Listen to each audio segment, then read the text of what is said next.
एक सकारात्मक विचार. चॅनेलला सबस्क्राईब आणि शेअर करा. गोपाला गोपाला देवकीनंदन गोपाला या भजनाचे आधिपती श्री संत गाडगे महाराज, ज्यांच्या पुण्यतिथीनिमित्त शहरात दरवर्षीप्रमाणे यावर्षी सुद्धा कीर्तन, भजन आणि जत्रेचे आयोजन करण्यात आले आहे. महाराष्ट्र हे संतभूमी आहे आणि महाराष्ट्राच्या प्रत्येक जिल्ह्याला संत लाभले आहेत. त्यामुळे महाराष्ट्राला संतभूमी म्हणतात.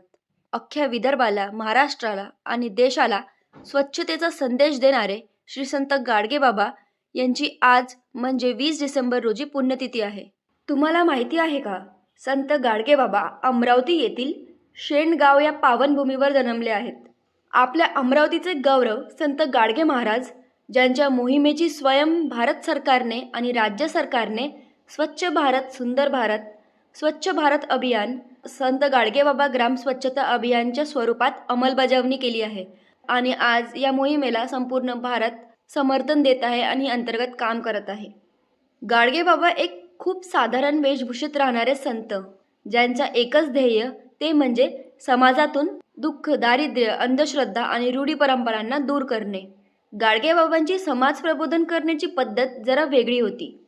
ती म्हणजे गावागावात भ्रमण करून हातात खराटा घेऊन पहिले गावाला साफ आणि स्वच्छ करायचे आणि नंतर कीर्तनातून ते सांगायचे की देव सगळीकडे आहे. देवाला शोधायला मंदिरात कशाला जाता? देव देवळात नाही हो, देव माणसात आहे, आई वडिलांमध्ये आहे, देव मुक्या जनावरांमध्ये आहे.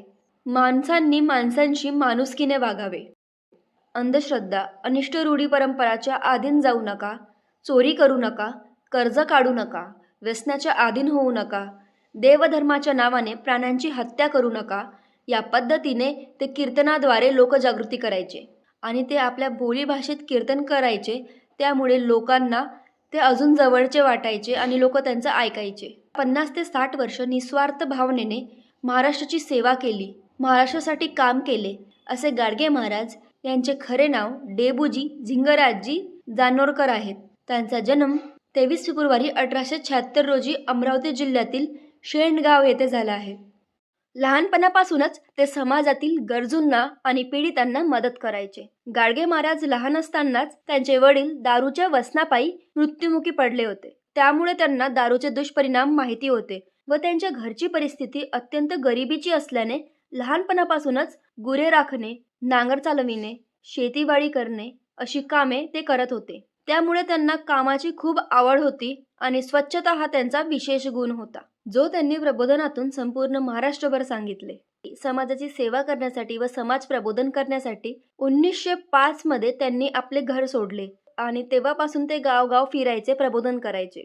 एक कमालची गोष्ट आहे की त्यांची वेशभूषा म्हणजे हाती घेतलेला एक गडगा म्हणजे मडका, पायात तुटलेली चप्पल, अंगावर चिंध्यांची गोधडी आणि सोबत एक झाडू. आणि यावर ते म्हणायचे की गडगा माझी ओळख आहे आणि गोधडी माझा कवच आहे. म्हणून त्यांना गाडगे बाबा असे संबोधले जाते. महाराष्ट्रात असे म्हणतात की संत मालिकेतील पहिले संत ज्ञानेश्वर होते.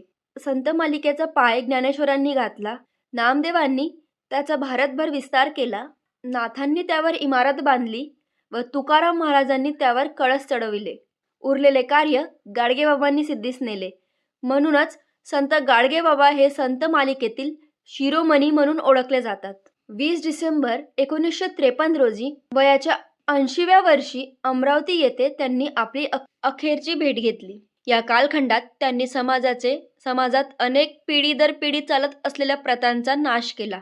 समाजात धर्माच्या नावाखाली होत असलेल्या अन्याय, अत्याचार, अनिती दूर करण्यासाठी ते जीवनाच्या शेवटच्या क्षणापर्यंत लढले. गाडगे महाराज जेव्हा प्रबोधनाला जायचे तेव्हा ते एका गावात गेले की लगेच झाडू घेऊन त्या गावाला स्वच्छ करायचे. रस्ते, देवळे ते स्वतः साफ करायचे.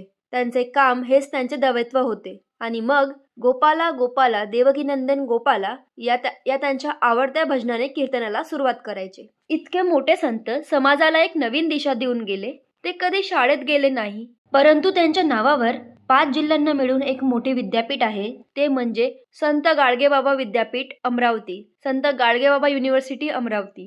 अशा महान संताने कधीच आपल्या कीर्तनातून मिळालेल्या पैशातून एकही पैसा स्वतःसाठी वापरला नाही. त्या पैशातून त्यांनी संपूर्ण महाराष्ट्रभर धर्मशाळा, शिक्षण संस्था, अनाथ आश्रम आणि रुग्णालय उभी केली. सर्वसामान्य जनतेची राहण्याची सोय केली. विदर्भातच नव्हे तर त्यांनी या कीर्तनाच्या पैशातून 1954 साली मुंबई येथे जे हॉस्पिटलमध्ये धर्मशाळा बांधली. ती धर्मशाळा आज गरजू लोकांना, मध्यवर्ती लोकांना मुंबईत रुग्णसेवा घेत असताना मदत करते, त्यांना राहायला जागा देते. आणि तुम्हाला माहिती आहे का, गाडगे महाराजांनी लोकांना श्रमातून सेवा करण्याचा आणि अंधश्रद्धा दूर करण्याचा संदेश दिला. आणि म्हणून आचार्य अत्रे म्हणतात की सिंहाला पहावे वनात, हत्तीला पहावे रानात, तर गाडगे बाबांना पहावे कीर्तनात.